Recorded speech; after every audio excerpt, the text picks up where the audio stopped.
Hello and welcome, everyone. Thank you so much for joining me today. I'm honored for your presence. I'm excited about our conversation. While it's still tough times to use these kinds of words for excitement with the devastation that is happening globally, I just wanted to still take the time and go through this program with you. Many of you have been asking about our work, ISM specifically, and many have been asking about this resilient canvas. So I thought this would be a great opportunity since we do this on a monthly basis anyway. What is the resilient canvas and what is ISM? So let's jump right in. If you allow me, I'd like to share my screen, a few slides that could potentially help us visualize for those who are able to see it. And for those who are just listening or tuning in, this might just allow you to have a reference at one point to go back to. So the resilient leadership or the resilient entrepreneur, start where you are, leveraging what you already have.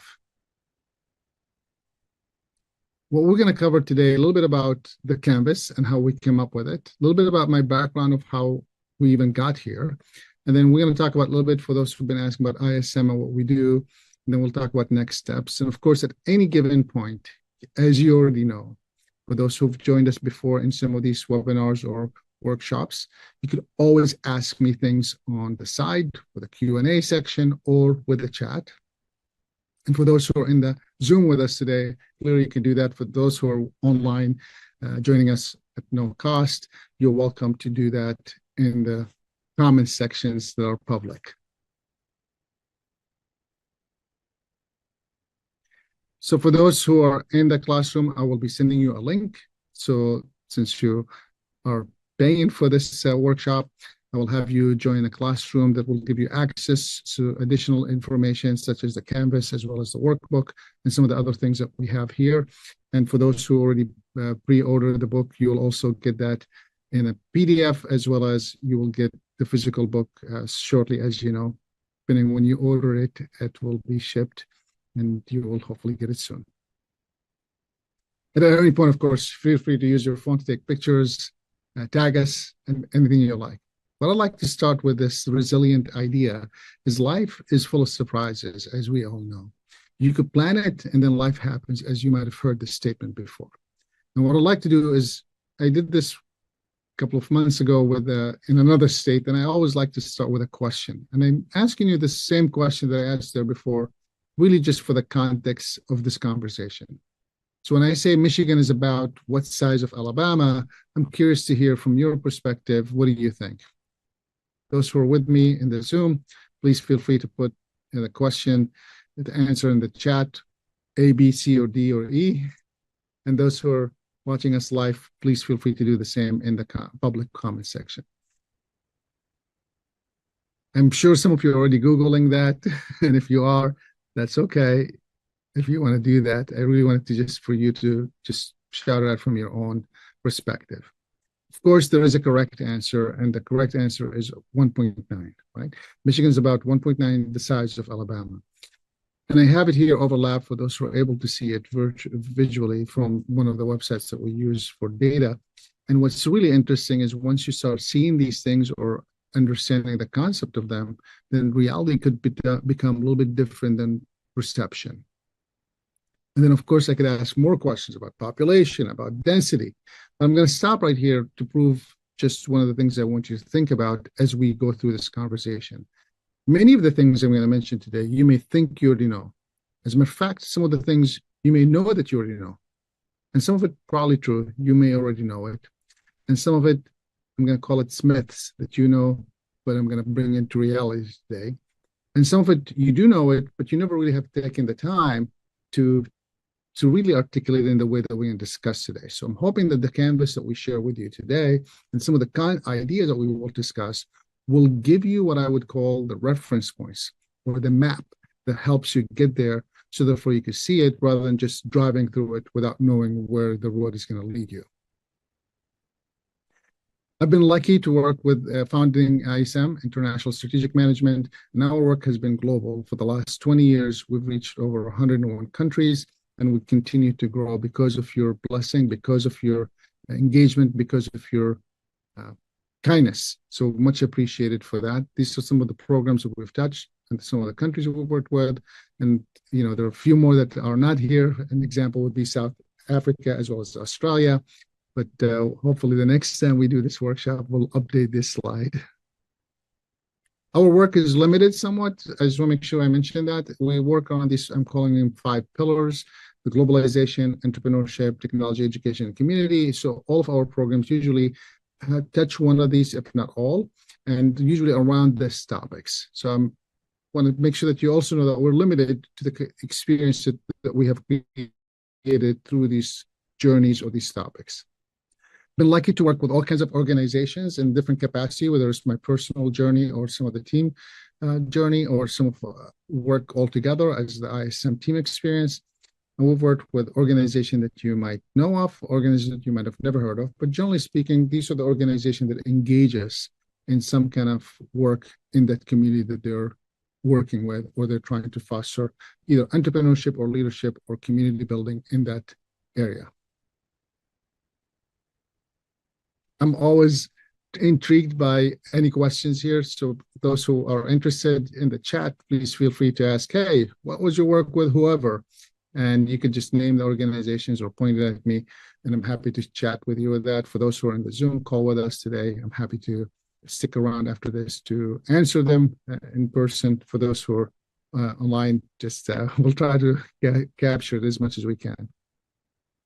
There are lots of programs. I think we counted over 20-some programs that we have in the ISM umbrella, and it ranges from entrepreneurship ecosystem mapping, which basically means just what are the support systems or mechanisms that are available for entrepreneurs in your community, from assessing it to mapping it to creating it or fostering it or engaging it, all the way to startup to scale-ups, women entrepreneurship or women engagement, underserved communities, represented communities, and of course, one of the biggest things that we've been doing for the last 5 years specifically is what I would call sector development. So creating initiatives that potentially cultivate a sector specific within a country or within a region, such as tourism, entrepreneurship, small business development programs or activities or initiatives. Beyond ISM, what we've been building in the last few years, 20-some, is we've built now a whole resilient entrepreneur program that people can actually join its own academy, and people could take it themselves or they could become trained to facilitate the program. And so we have a train-the-trainer model on it.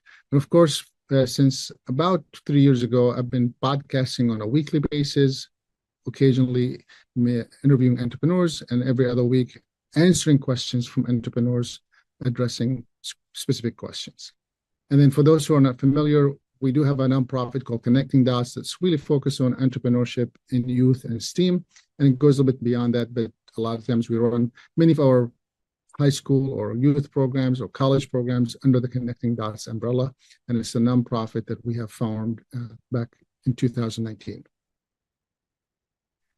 Beyond ISM on international brands, we are lucky to work with many global groups that you might be familiar with.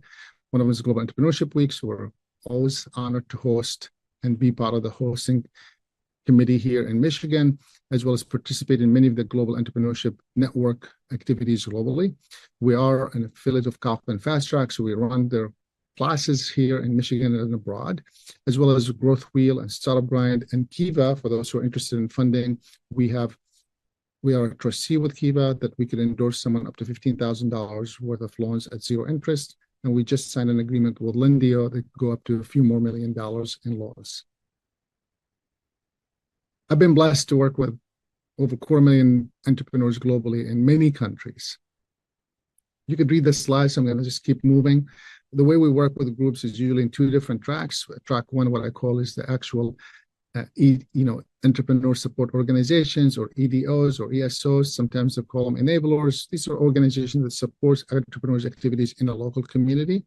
And then the second track is the actual work with the entrepreneurs themselves, where we may be helping them start a business, grow a business, sustain a business, or just think like an entrepreneur or being leaders in their communities. I think because of how we've worked in the past and where we sat in this ecosystem between the EDOs, ESOs, and the entrepreneurs and the funders sometimes, we have had a unique approach to our programs as well as the community engagement part of it. And I'm going to dig a little bit deeper in that after I go through the Resilient Canvas.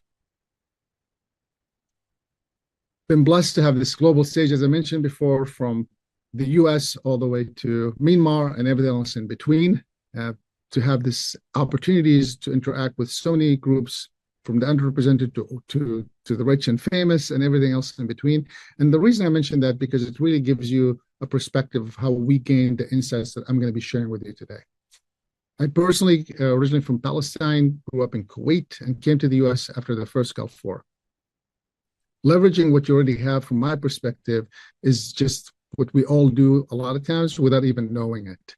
And the Canvas today will help you create a frame of reference or a frame of work that you could always use over and over to continue to move forward with any struggle they may personally have or the community that you're serving have.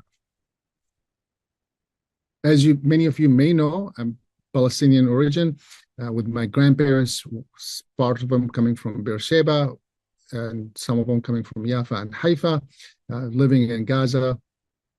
And because of many wars, they ended up in multiple places, some still in Gaza, some all over the world. Growing up, having had to visit every year, every summer we spent there, basically, it was really amazing experience to just see the people and what they're doing. Growing up in this small family net allowed me to really understand what would it take to be resilient, watching grandparents and parents evolve to continue to prosper in oppressive areas or oppressive regimes around them, making sure that they're not, prospering, although they're found ways to do it. I grew up most of my life up till I became a U.S. citizen, carrying what is considered a refugee document to state that basically I'm stateless. The eyes were always in Canada initially, and part of it was many of my family and friends were immigrating to Canada, so I wanted to follow their pursuit to become Canadian at the time and to, go to school. But the war came up in 1990 as I was finishing high school in Kuwait, and then that really put a halt to my plans of becoming Canadian as well as going to Canada for education. And with a call from a high school teacher, I ended up becoming what I would have maybe could not ever imagined, an entrepreneur running a grocery plaza. Think of a whole plaza, the grocery store, the little stores around it. And now I have to not only manage it, open the doors, but also think about how I'm going to hire people and have anyone show up to work during wartime. And many of them, of course, were not feeling comfortable to come to work because of the situation, whether it's checkpoints or stops or army being present and guns being present or stank being present. That experience really allowed me to learn a little bit more about hiring, firing, logistics, orders, all these things that I had no clue, of course, about till I was forced to learn it. And then with change of plans, I got a call from one of the soldiers saying, "Hey, Faris, you better leave. They don't have any good attention for you." Some of the soldiers liked my work because I also collaborate with them somewhat, helping them get food when they need it, but also not giving them all the food because we wanted to keep food flowing to the area. So managing that allowed me to create some rapport with some of them that allowed some of them to make sure that I'm not hurt. And one of them called and said, "You better leave." Although I've been obviously questioned many times, this time it was time for me to go. And then, of course, coming to the US was somewhat of a big surprise because I arrived on Halloween night to New York City. I'll let you imagine what that looked like. And then after New York, moving to Tucson, Arizona to start my school and learn about college and ensuring that my English is proper and continuing my journey.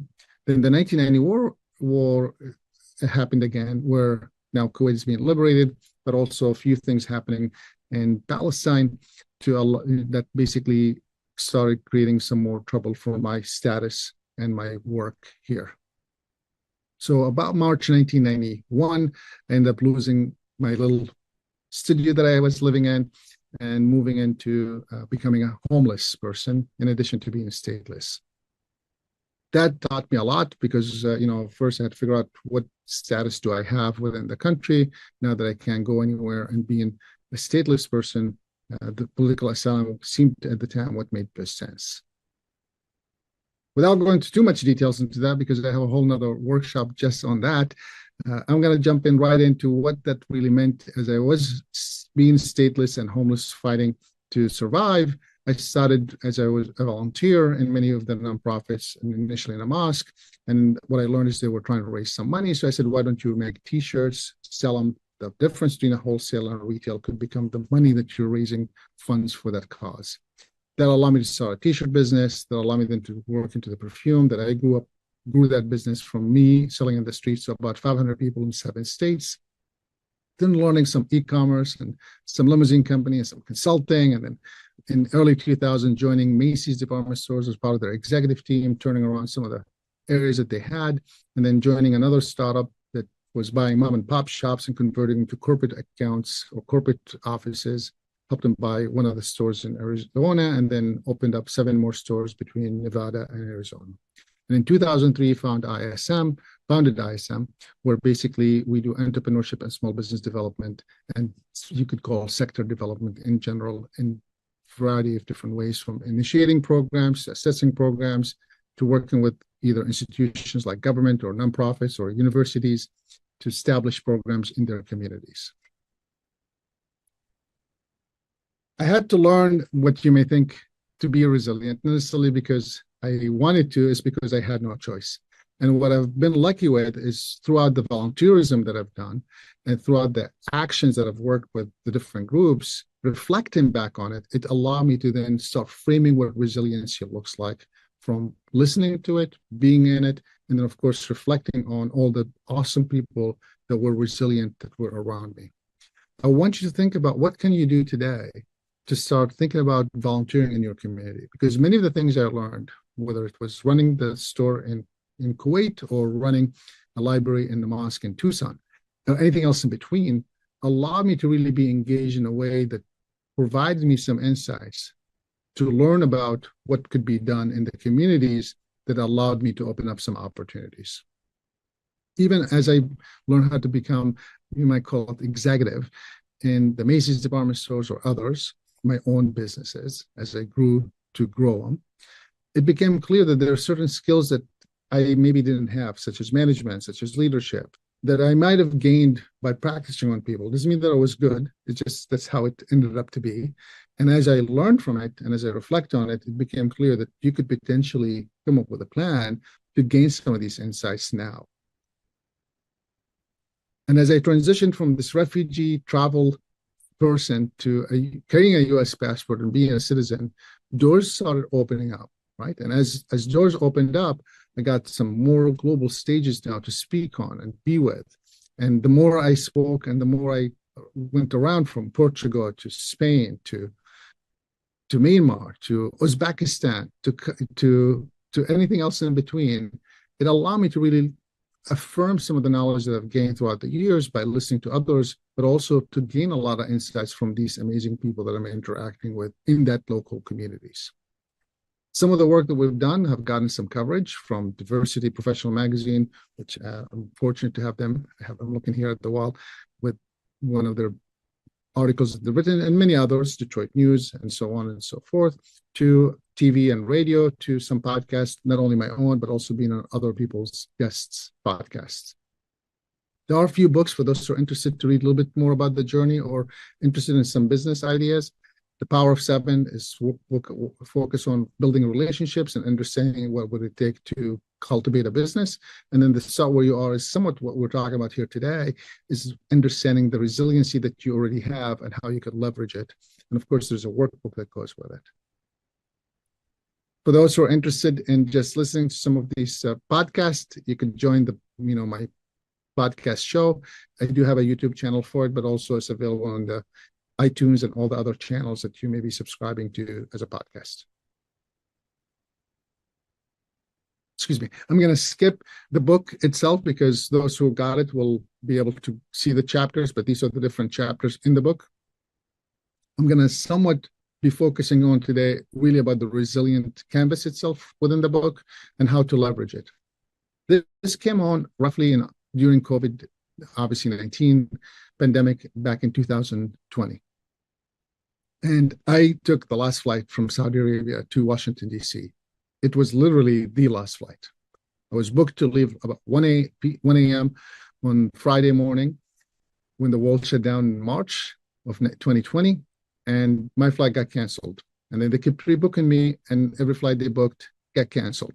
And then it became clear to me that the world is going through something that I've seen before, or at least going towards something that I've seen before, which is, from my perspective, kind of like a war, just because of how things are canceling and how things are going.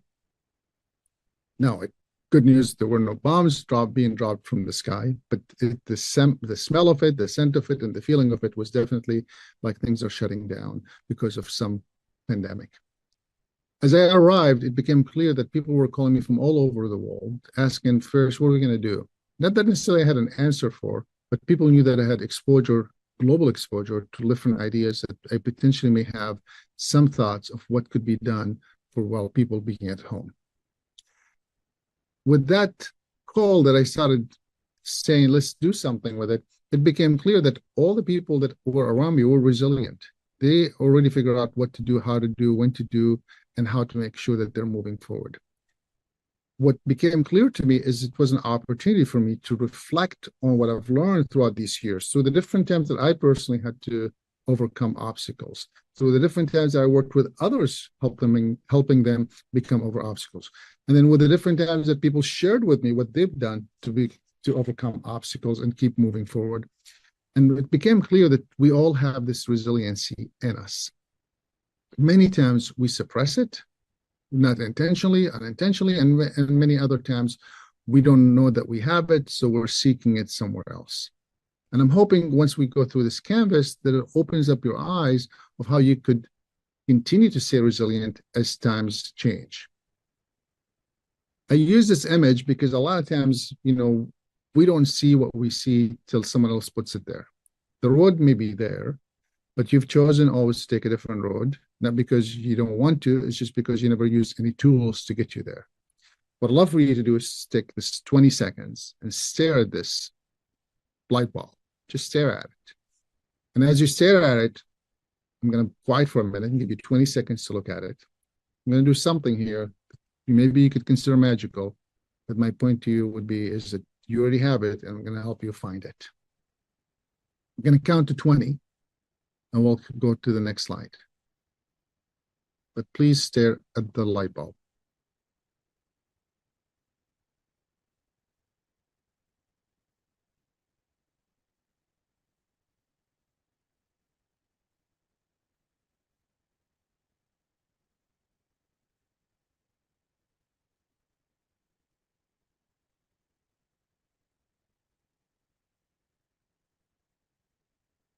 I hope that you continue to stare, because now I know that you're probably seeing that light bulb somewhere in this blank screen. And you might think, I didn't know Faris makes magic. I don't make magic. This was a trick that I learned from someone. But what I want you to understand here is this magic that you're seeing now, seeing that light bulb. I'm hoping that it brings a light bulb for you to see this resilient canvas I'm sharing with you today, to utilize it yourself. And once you see it, you will learn really quickly. It becomes harder for you to see it because now you have the tools to figure it out. I'll use this example a lot of times. It's like me giving you a nail, saying, nail it in the wall. You could use all kinds of stuff. You could use your phone. You could use the paper. You could use anything else to drill it in the wall. Or I could give you that same nail, but give you a little bit of tools, a little thing to see if there is a stud somewhere in the wall, a little tool called hammer that you could use to hammer it down, maybe a drill to drill before you hammer, and maybe some tape that could help you tape exactly where you should tape it or measure it or put it up there, so therefore you can hang the picture that you want to hang. So these tools that you get just helps you get the job done better, easier, safer. That's really all what it comes down to. Nothing more, nothing less. Not good, it's not bad, it's just different. So this canvas, I'm hoping it'll give you that tool for you to use it over and over, and without you having to struggle to hang that picture up. So let's talk about it. This became clear to me after talking to people in 60 some countries and over 5,000 people calling every Monday at 10 a.m. from about March till about September, October timeframe of 2020.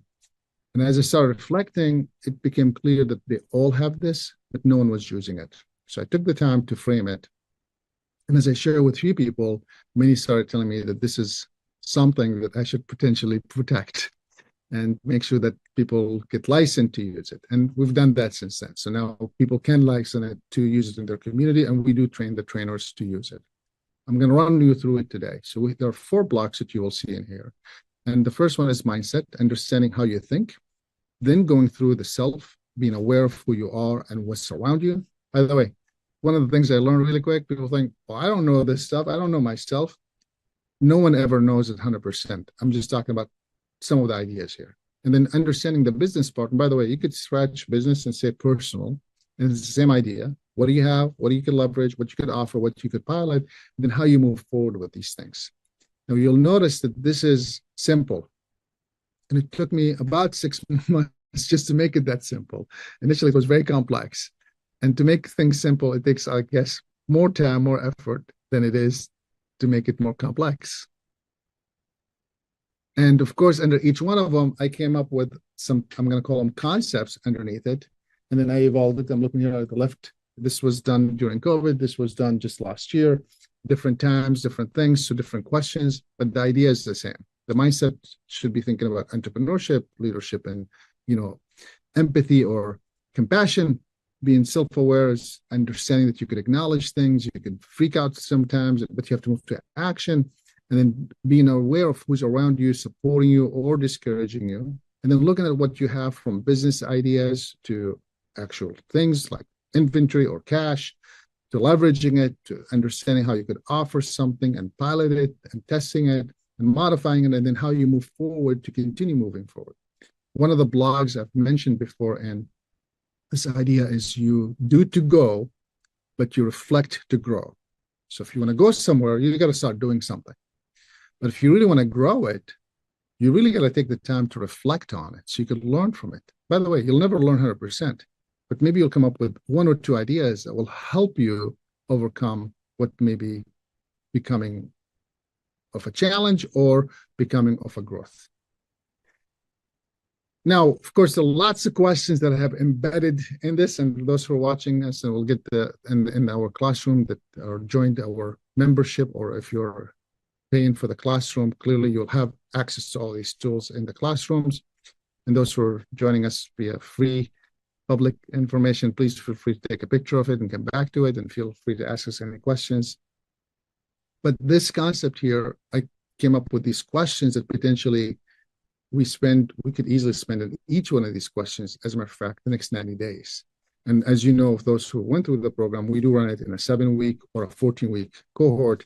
And there's plenty to cover in that topic under each one of them. There's more that we could do, but this is how we run it, kind of like in a very expressed, compact way. So let's jump right in. Under entrepreneurship, the mindset is really 3 ideas.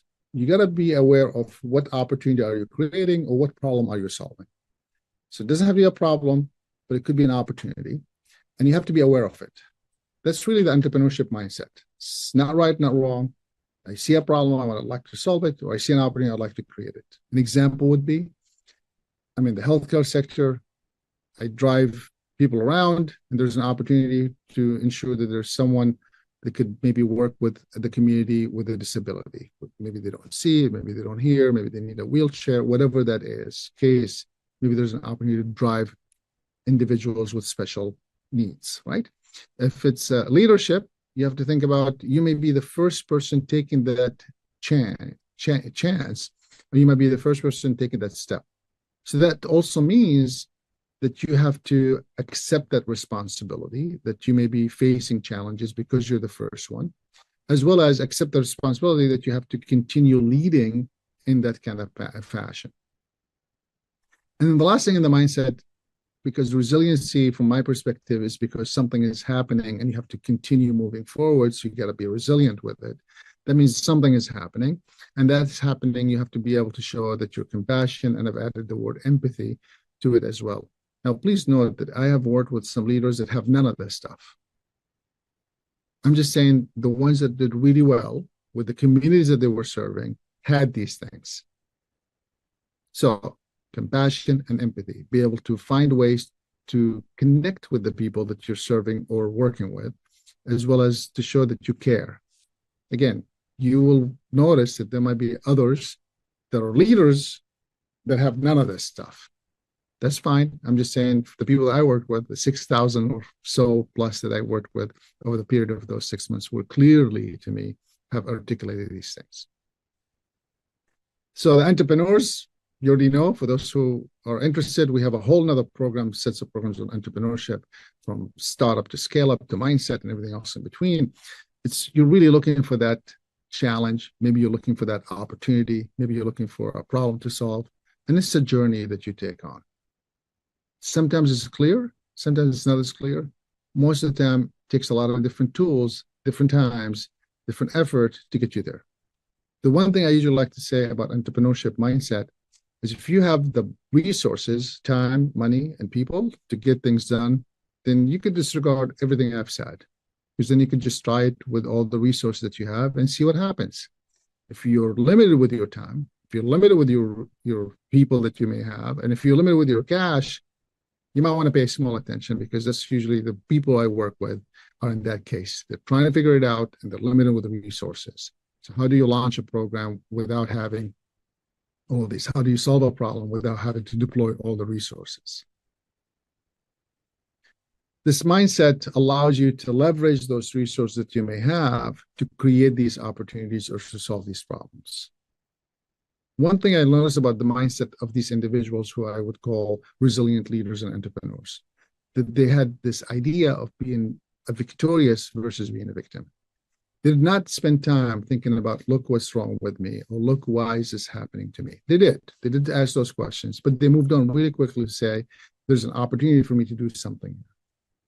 And you're going to see me pulling that thread throughout this conversation. So move from victim mindset to victorious mindset. I'd love to hear your thoughts in the chat for those who are with us today. Please, what does that mean to you when I say moving from victim mindset to victorious mindset?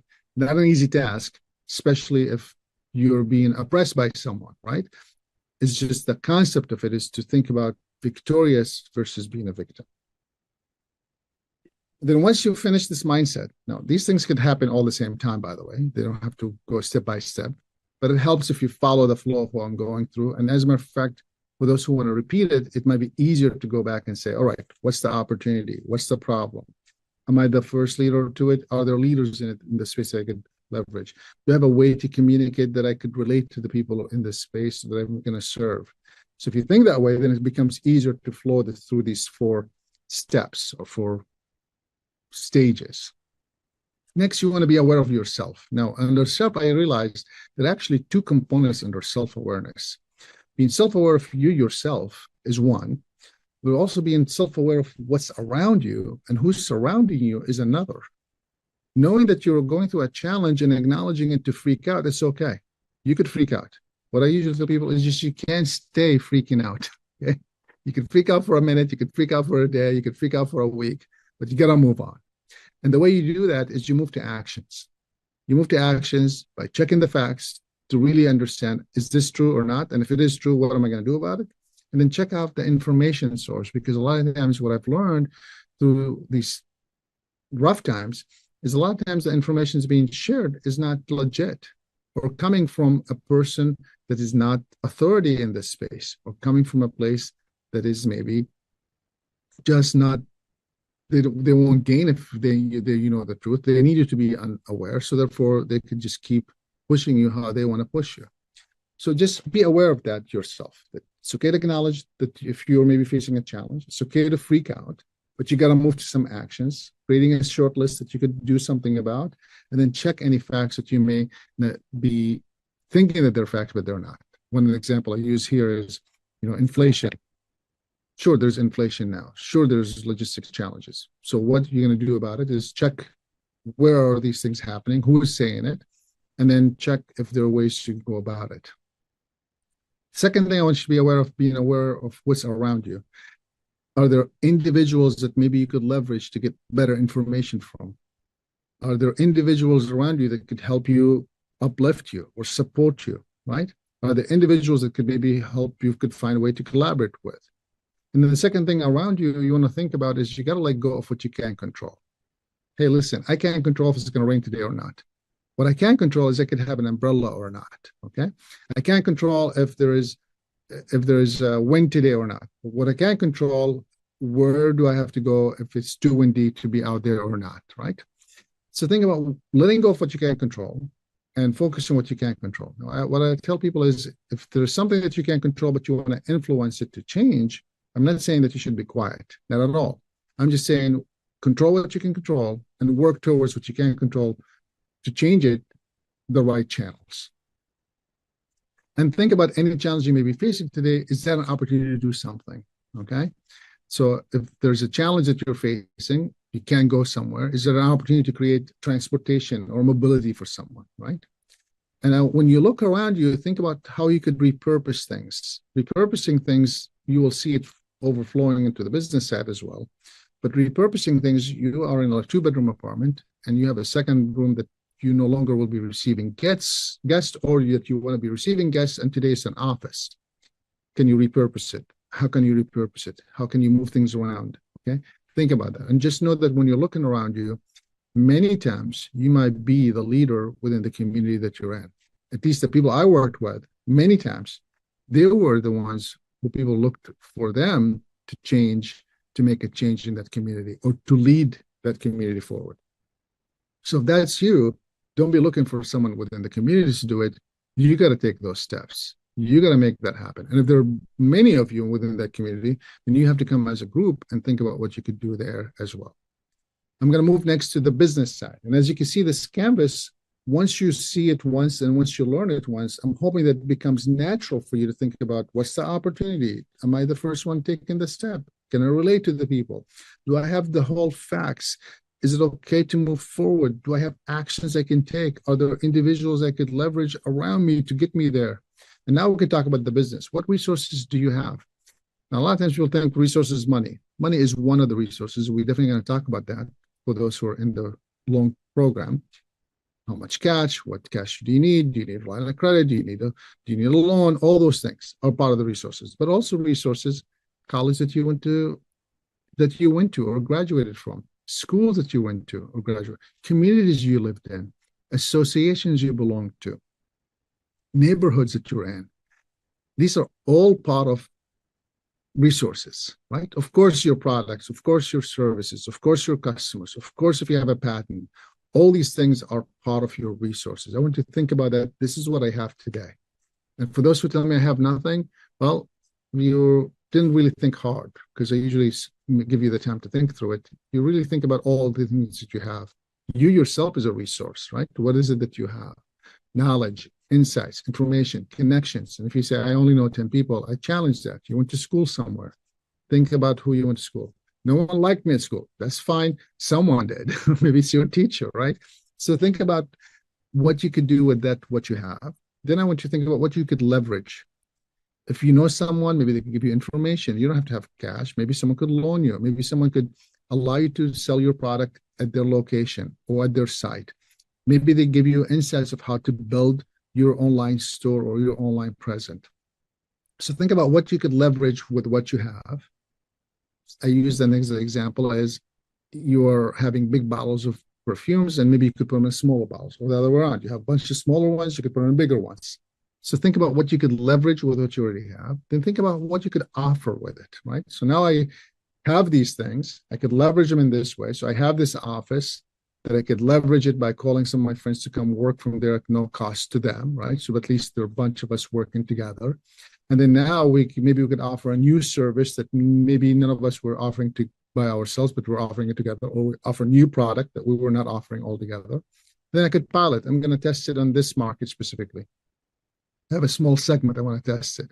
I'm going to start selling it in the streets. I'm going to start selling it to people I know. I'm going to start selling it to people I don't know. I'm going to start selling it to this segment of group or this persona of a, excuse me, of a customer. And once you pilot or test, you can make modifications to keep you moving forward. The moving forward comes in 5 ideas. You got to think about how you're going to operate and manage that operation. One of the examples I use in the past is we worked with an entrepreneur that had to create 2 different shifts. They used to work 1 shift altogether. Everybody shows up, and he came up with 3 shifts. Somebody shows up, creates the products. Someone shows up, packages the products. Someone shows up and delivers the products or sells it to the customer. 3 different shifts to make sure that they're working separately at the time because of this limited space that they had, because they didn't have enough space to make all of them work. We had someone else do the opposite. There used to be 3 shifts, and now they just came back and did it all in 1 shift. You have to figure that piece out, but you got to think about your operation. You got to think about safety and security, because when there's some turbulence, safety and security for people becomes top of mind. Okay. And then how you manage your time as a leader, as well as their time, becomes really critical. And of course, anytime there's a challenge, understanding how you communicate internally and externally becomes vital. Because things change really fast in those crisis moments. I hope that this canvas give you a reference, a framework that you could use to overcome whatever challenge you may be facing, or for those who are trying to grow their businesses, if you use it in a way to help you think through what opportunities can you go after, or what problems can you solve to grow your businesses in, and allowed you to move forward with these concepts. Of course, I would love for those who would like to join us for longer conversations. This was, as you know, an overview of the Resilient Entrepreneur or Leadership Canvas. And I hope that you know that as you use it, you got to think about the language that you use when you're starting up or you're growing up. Because when you're startup mode is a completely set of mindset of growth mode. And the biggest example I use, because of the different people I work with, I usually say when you're startup mode, you're a survival mode, right? So you're trying to capture everything and keep eating everything. When you're growth mode, you are more of spending mode. So you got to invest money to grow it and get back some return on investment later. 2 different mindsets depending on your stage today and where you are.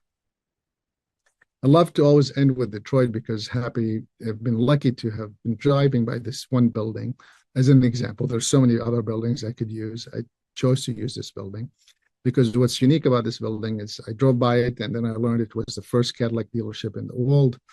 And it was, when I walked through it, it was a 3-story, somewhat of a garage, 3rd floor.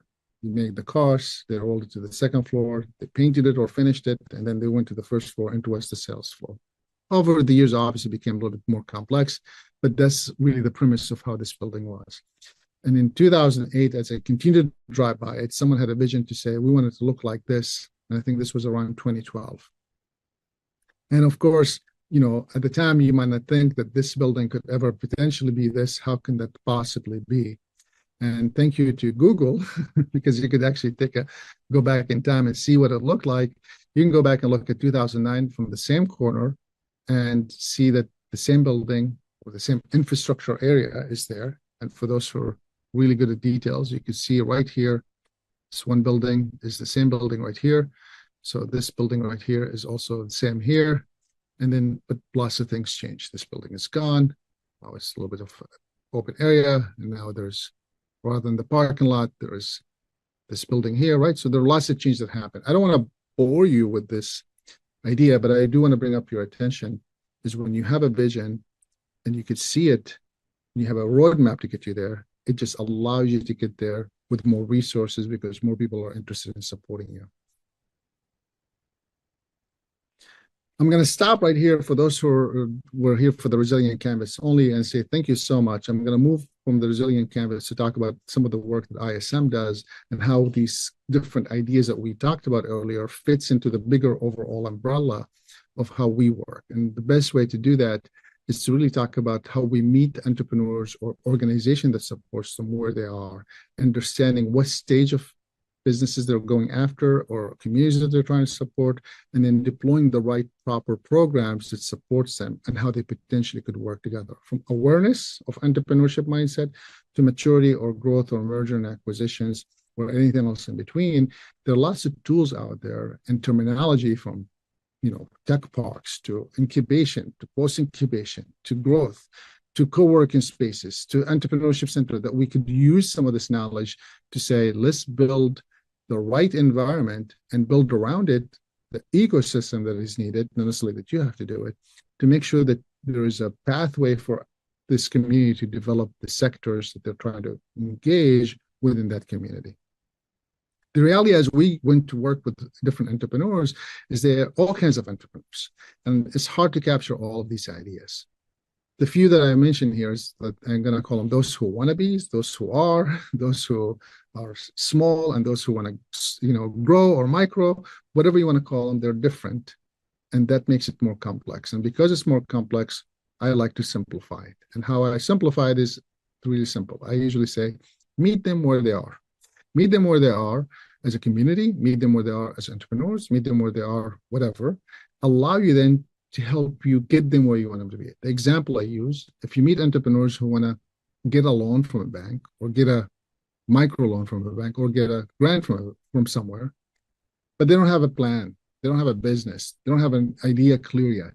Well, help them first clear it up, help them then write it, whether you write it for them or they write it themselves, and then help them get to apply. So meeting them where they are means that you have to deploy different resources to help them get to where you want them to be. Now, it could be just you as an organizer, or it could be that you partner with other groups to help them get there. This whole entrepreneurship and small business and medium enterprises idea is so confusing and so diluted in the marketplace. When I ask these questions, I've asked these questions in over 100 countries. The answers are mind-blowing, okay? But it became clear to me that really no one have taken the time to differentiate between them. And I have chosen to take the time to differentiate between them, to say entrepreneurship is a mindset. By the way, for those who are interested to answer the questions, please feel free to do that in the chat. Entrepreneurship from a mindset, and small and medium enterprise, where entrepreneurs sometimes are being identified as. But as a mindset, you could work for a big corporation and have an entrepreneur mindset. Entrepreneurship mindset is really simple. What problem do I solve? Or what opportunity do I create? And what resources do I have to help me get there? There's a definition. I'm not going to bore you with that. You could read that. But from my perspective, that's really the mindset. A small business is just a business that's operating on a smaller scale. One person owns it, maybe a family owns it, but it's just a small operation. They probably don't have any logistics or any mechanism to sustain it long term, but they happen to do it all the time. And they might have some, I call them, operation at scale. Medium business may have a little bit more operations that is under their belt, and it just happens to be able to repeat it. A large business, I'm going to say, is a completely different thing, because now we're talking about maybe multiple smaller businesses in one, but the approach is different, the thought is different, the system is different. It's no longer 1 or 2 or 3 or 5 or 20 or 30 people running it. Now we're talking about departments, talking about different ideas. So this is where confusion becomes, because a lot of times you'll think small business just happens to be exactly the same way that a big business operates, just happens to be small. And this is where I say, watch it, because it's not really that simple. So knowing how to support them, what to support them with, become key, because what I've seen is a lot of times we support them with the wrong tools. An example I use all the time is that you bring in individuals who work in large corporations and say, support these startups. Well, if they have no resources, they might be giving them fantastic advice, but the person listening at the other end have no resources to implement these amazing advice. So you have to help the entrepreneurs where they are today get to be able to take that advice and do something with it. That process is where we would like to play. And this is where we create programs and collaborations in that community. This ISM approach, meet them where they are, is a 7-step process that we follow in every program or in every activity that we do. And it's, of course, for those who got our 20th Impact Report, it's in there. And for those who are watching us today, I'm going to dig a little bit deeper in it to help you understand how we approach it. But I'm not going to read them, because you could read these things on your own. It's understanding what the community background is, what's happening, and then understanding where we want to go as a community, and then understanding what types of businesses and who's going to be involved within the community, and what stages of businesses you want to support. You could do all. I'm just saying that understanding these things and then implementing it and revisiting it for feedback is really the ways that we do it. Now, you might be looking at this like, first, I do that already. That's great. I'm glad to hear it. My experience has been that many times it's so simple that no one's doing it or skipping certain things because they want to just get to the implementation part. So I'm hoping by you seeing it here that you follow these steps. And the way we do that is we start initially with this whole entrepreneurship mindset, the background of the entrepreneurs, what they want trying to do, why they're trying to do, where they want to do it. Makes a big difference if someone's coming from an underserved community that's trying to sell coffee shop or create a coffee shop in a community because they have no choice because no one's giving them a job, to have it in the community that they live in. Different resources, different support than if someone is really well connected that is trying to start a tech business because they would like to in their spare time to do it online. Not right, not wrong, just different. That allows you then to build the right program to help them get to where you want them to be. I want them to have a big office and hire 500 people. All right, well, let's meet them where they are to help them launch that business so they could get there. Or you could choose to refer them to a partner of yours. So understanding that will help. And then from my perspective, I'd love to hear your thoughts. What are those main factors of business? Many times you'll have so many ideas about these businesses, and I'm asking you to think about what are those factors from your perspective.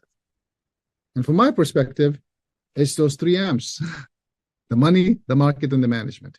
Now, underneath it could be very complex. Are you getting money from the pricing? Are you getting money from because of funding? Do you need cash? All kinds of stuff could go underneath it. The market, the same, right? Is there a customer? Is there demand, competition?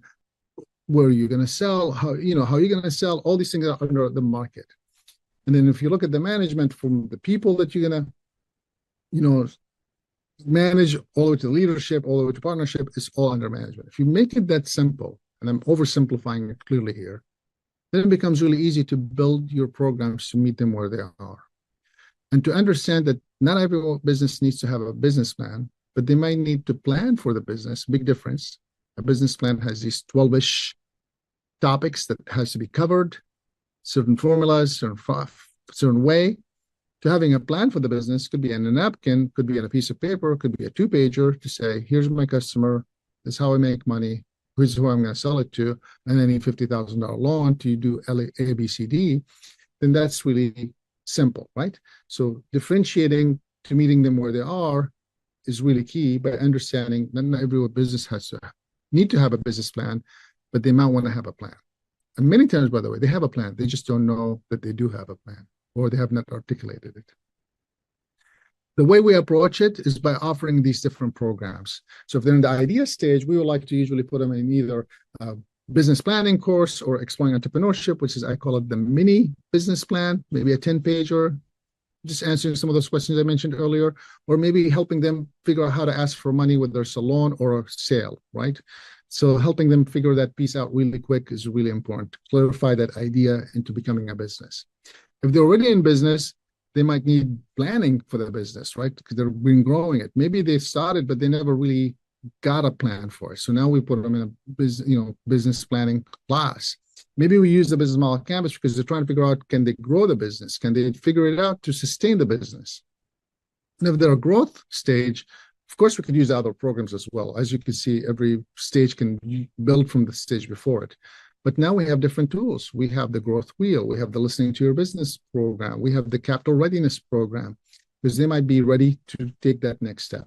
And if they're in crisis, we like to use the resilient canvas, or maybe we do an assessment, and we have a great program called contingency plan. It's helping them come up with a contingency plan if God forbid something happens.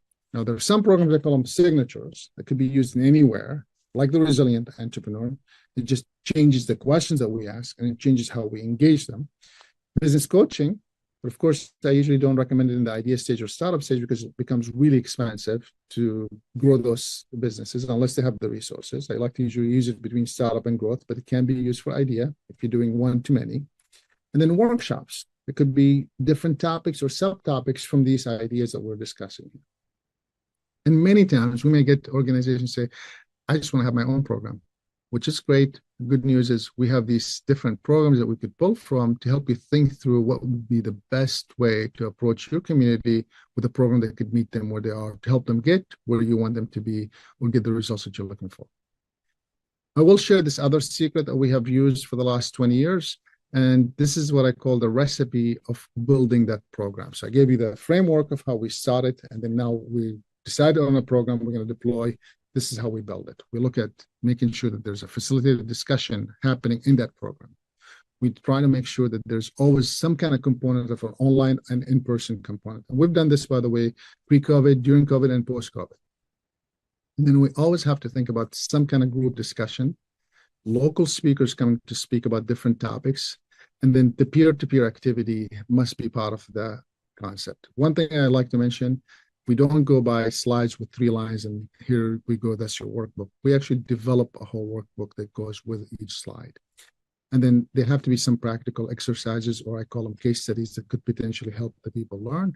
And we use the 10-10-80 magic, and those who have been with us for a while know that this is kind of how we mix the program participants to make sure that there's a nicer mix. Those who are interested in learning more, please just DM me and I'm happy to give you more details. We have lots of tools that many of them, by the way, are free. You can download on our website for free, like the Canvas is available for free. And I can plug you into any of our programs for free. And then, of course, there are programs that, once you get the free stuff, like if you want the workbook, we sell it. The workbook is a little bit different and that costs a little bit more money. But many of the things are available for free on our website.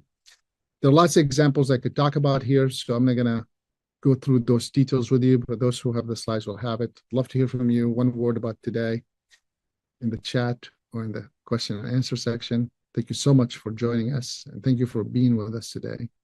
Thank you for being with me here. And for those who like to give me some feedback, here's one way to do it. I don't think we ask you for your name, or if we do, it's just optional. So you could be as brutally honest about the Canvas or about the work that we've done or anything else in between. Love to hear from you. You could use your phone again to do that. And for those who like to stay connected, please feel free to download my contact information to your phone and know that you could reach me at any point, at any time. And I want to say thank you. For those who are interested in buying any of our books or products or programs, feel free to do that. We do have a membership that's 1 year that gives you every month some kind of workbook, but we also have a 1 year membership for the Resilient Canvas, where you get the course online, you get some emails, and then you get some checking points from us, as well as the workbooks, and you will receive both the book as well as the workbook in a physical format. Those who want to learn more could use their phone to scan to read more about the program. Those who are ready to join for $27 a month or $300 for the year, you're welcome to join the course with a lot more details. And of course, as I said, we do have a membership that we could, for those who are interested in it, feel free to find it on our website.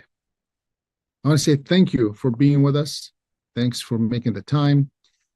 Until next time, have a great day. I'll stick around for those who have questions or comments to answer any of them on our Zoom. For those who are joining us online, have a good day. Thank you so much.